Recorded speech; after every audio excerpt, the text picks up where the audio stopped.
الحمدللہ رب العالمین والصلاة والسلام علی رسول الکریم اما بعد فاعوذ باللہ من الشیطان الرجیم بسم اللہ الرحمن الرحیم وَيَسْأَلُونَكَ عَنِ الرُّوحِ قُلِ الرُّوحُ مِنْ أَمْرِ رَبِّي وَمَا أُوتِيتُم مِّنَ الْعِلْمِ إِلَّا قَلِيلًا صدق اللہ العظیم۔ واجب الاحترام سامعین السلام علیکم ورحمۃ اللہ وبرکاتہ۔ آیت کریمہ جو تلاوت کرنے کی سعادت حاصل کی ہے، اس کا ترجمہ یوں ہے، وہ آپ سے روح کے متعلق سوال کرتے ہیں، فرما دیجئے کہ روح میرے رب کا امر ہے،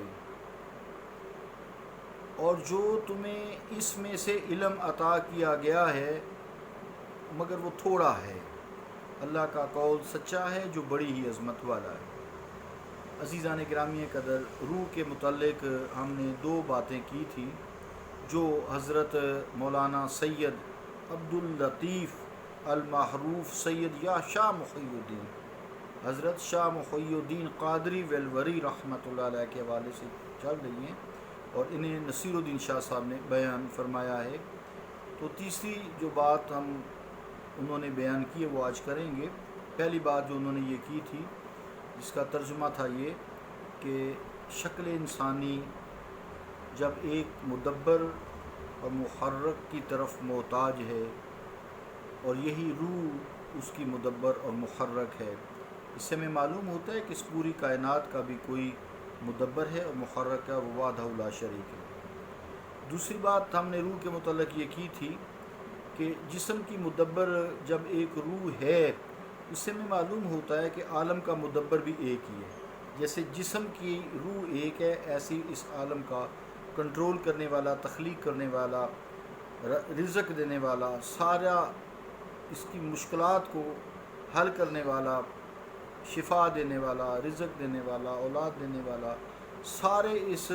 کائنات کے جتنے بھی امور کائنات ہیں وہ ایک ہی اس کا مدبر ہے۔ جیسے روح سارے جسم کی مدبر ہے، وہ اکیلی ہے۔ جیسے روح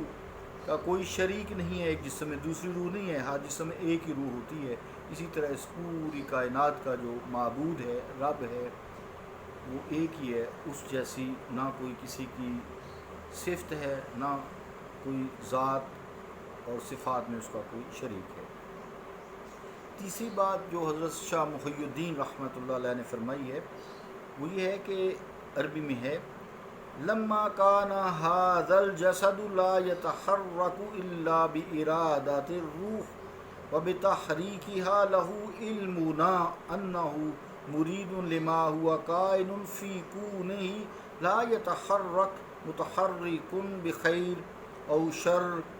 لا بتقدیرہ وارادتہ وقضائہ۔ اس کا ترجمہ سماعت فرمائیں۔ ترجمہ ہے، جب جسم روح کی تحریک اور ارادہ کے بغیر حرکت نہیں کر سکتا تو معلوم ہوا کہ اسی طرح اللہ تعالیٰ بھی اپنی مخلوق میں ہر ہونے والی چیز کا ارادہ کرنے والا ہے۔ کوئی متحرک خواہ بھلائی کے لیے حرکت کرے یا برائی کے لیے حرکت کرے، اللہ تعالیٰ کی تقدیر اور ارادہ اور قضاء کے بغیر حرکت نہیں کر سکتا۔ اب اس کو سمجھتے ہیں، یعنی روح جو ہے یہ جسم کے تمام حصوں کو، گوشت، پوست، ہڈیوں، اعضاء، آنکھ، کان، ناک، ہر چیز کو حرکت دینے کے لیے پہلے ارادہ کرتی ہے روح۔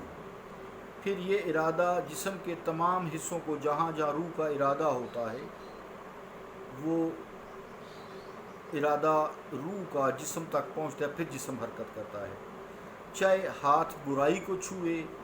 چاہے وہ اچھائی کو چھوئے۔ اب اس سے ہی توحید سمجھیں کہ جیسے جسم کی حرکات و سکنات کے لیے سب سے پہلے روح ارادہ کرتی ہے، اسی طرح اللہ تعالیٰ کا ارادہ ہوتا ہے۔ روح بھی مخلوق ہے، جسم بھی مخلوق ہے۔ اللہ تعالیٰ کے ساری کائنات کے لیے اللہ پہلے ارادہ کرتا ہے، پھر کہتا ہے کون ہو جا فیکون، پس وہ ہو جاتی ہے۔ اب اگر کوئی شخص اس کو تقدیر کہہ لیں، لیکن تقدیر میں اس کی چونکہ قسمیں ہیں، وہ احادیث میں ہم پڑھتے ہیں، ہم ادھر تو نہیں جائیں گے، لیکن اتنا سمجھ لیں کہ اللہ تعالیٰ کے ارادہ، اللہ تعالیٰ کی تقدیر، اللہ تعالیٰ کی رضا کے بغیر کوئی چیز ہل بھی نہیں سکتی۔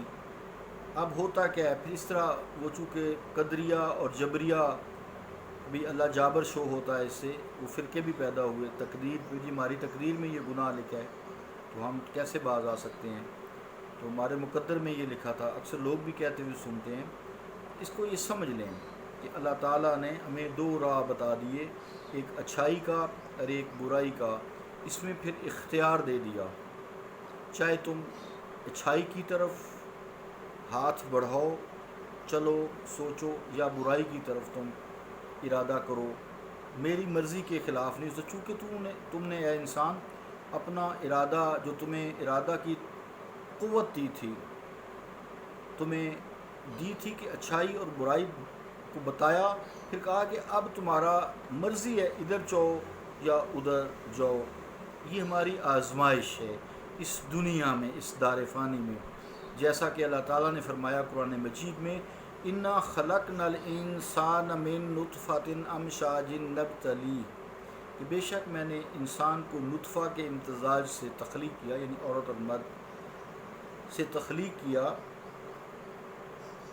تاکہ میں اس کی آزمائش کروں، لنبتلی، اس کو میں آزمائش میں مبتلا کروں، فجعلناہ سمیعا بصیرا، پس میں نے پھر اس کو قوت سماعت دی، قوت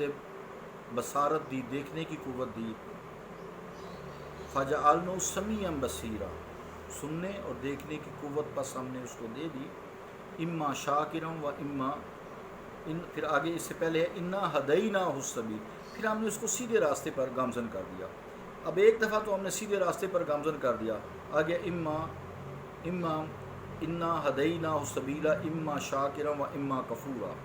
اب چاہے وہ شکر گزاری کرے، چاہے وہ انکار کرے، یعنی چاہے وہ ہماری اطاعت کرے، چاہے وہ ہماری نافرمانی کرے، یہ قوت ارادی سے ہم کہتے ہیں، وہ دے دیا۔ اس کے باوجود جب وہ برائی کا ارادہ کرتا ہے تو اللہ تعالیٰ چاہے تو وہ برائی نہیں کر سکتا، اگر وہ اچھائی کا ارادہ کرتا ہے تو وہ، اگر اللہ تعالیٰ نہ چاہے تو وہ اچھائی نہیں کر سکتا۔ اب اس کو سمجھیں، جیسے جسم کا سارا حصہ، کوئی اعضاء جسم کا حصہ، آنکھ، ناک، کان، یا حواس خمسہ کہہ لیں، سوچ، ذہن، جو بھی چیزیں ہمارے اندرونی بیرونی ہیں، وہ روح کے ارادہ کے بغیر کوئی کام اچھائی کا یا برائی کا نہیں کر سکتی۔ اسی طرح پوری کائنات کی ساری مخلوق اللہ تعالیٰ کی رضا، اللہ تعالیٰ کی مشیت، اللہ تعالیٰ کے ارادہ، اللہ تعالیٰ کی مرضی کے بغیر کوئی کام نہیں کر سکتی۔ انسان کو چونکہ یہ مکلف ہے حساب کتاب کا، اور جن بھی مکلف ہے حساب کتاب کا، ان سے حساب کتاب پوچھا جائے گا، ان کے لیے اچھائیوں کا بدلہ دیا جائے گا، نیکی کا بدلہ دیا جائے گا، برائیوں کا بھی بدلہ دیا جائے گا۔ نیکیوں پہ جو ہے جزا ہے، اس پہ برائیوں پہ سزا ہے۔ تو اللہ تعالیٰ کے ارادہ کے بغیر کوئی کام نہیں ہو سکتا۔ انسان کو ارادہ دیا گیا ہے، قوت ارادی دی گئی ہے، اختیار دیا گیا ہے، قوت اختیار دی گئی ہے تاکہ وہ خود اپنا اچھا برا سوچے اور اس پر عمل کرے، اس پہ جو رزلٹ نکلے گا وہ پورا بدلہ دیا جائے گا۔ تو بات یہ سمجھ آئی کہ جیسے انسانی جسم روح کا محتاج ہے ہر کام کے لیے، اسی طرح اس پوری کائنات یہ ہر چیز اللہ تعالیٰ جو وحدہ لا شریک ہے اس کی محتاج ہے، سارے اس کے منگتے ہیں۔ واللہ غنی وانتم الفقراء، اور اللہ تعالیٰ غنی ہے اور تم اس کے منگتے ہو۔ تو کوئی کائنات کی چیز اللہ تعالیٰ کے ارادے اور مرضی کے بغیر جو ہے جنبش تک نہیں کر سکتی۔ اللہ تعالیٰ ہمیں دین کو سمجھیں۔ اصل میں یہ توحید کا ہی درس ہوتا ہے، لوگ سمجھتے نہیں ہیں، بلکہ الٹا ہم یہ جو توحید بیان کر رہے ہیں یہ تو کوئی کر ہی نہیں سکتا، بہت مشکل کام ہے، یہ صوفی لوگ صرف کر سکتے ہیں جو اللہ تعالیٰ کی قربت کے راستے میں پڑے رہتے ہیں، اور اللہ تعالیٰ پھر ان کے بہت قریب رہتا ہے۔ ویسے تو وہ وَنَحْنُ أَقْرَبُ إِلَيْهِ مِنْ حَبْلِ الْوَرِيدِ، تو شارگ سے بھی قریب ہے نا، وہ تو جانوروں کے بھی قریب ہے، ہر ایک کے قریب ہے، لیکن یہ خاص قربت ہے جو اللہ تعالیٰ اپنے خاص بندوں کو، اولیاء اکرام کو دیتا ہے، انبیاء کو دیتا ہے، صدیقین کو دیتا ہے، شہداء کو دیتا ہے، صالحین کو دیتا ہے۔ تو اللہ تعالی ہمیں ایسی قربت عطا فرمائے. صلی اللہ تعالی علی رسول خیر خلقہ محمد وعلی آلہ وصحبہ اجمعین برحمتک یا ارحم الراحمین.